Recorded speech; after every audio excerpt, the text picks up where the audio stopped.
നമ്മൾ പക്ക വെജിറ്റേറിയൻ ആണ്, ഭഗവാന്റെ തിരുനാമം കുറഞ്ഞത് 16 മാല ജപിക്കുന്നുണ്ടെങ്കിൽ, 4 യമനിയമങ്ങൾ കൃത്യമായിട്ട് പാലിക്കുന്നുണ്ടെങ്കിൽ പ്രൊട്ടക്ഷനെ കുറിച്ച് ചിന്തിക്കേണ്ട ആവശ്യമില്ല. ആളെപ്പോഴും നമ്മുടെ കൂട്ടത്തിൽ കാണും. വിളിക്കേണ്ട ആവശ്യം പോലും ഇല്ല.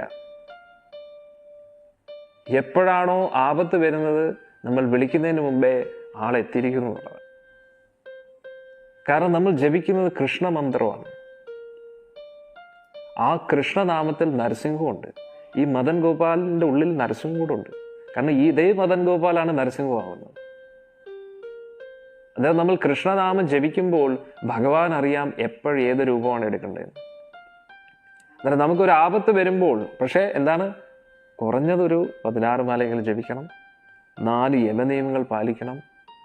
ഭഗവാന്റെ സേവനത്തിൽ നമ്മൾ ഉറച്ചു നിൽക്കുകയാണെങ്കിൽ ആ കൃഷ്ണ മന്ത്രത്തിൽ തന്നെ നരസിംഹമുണ്ട്.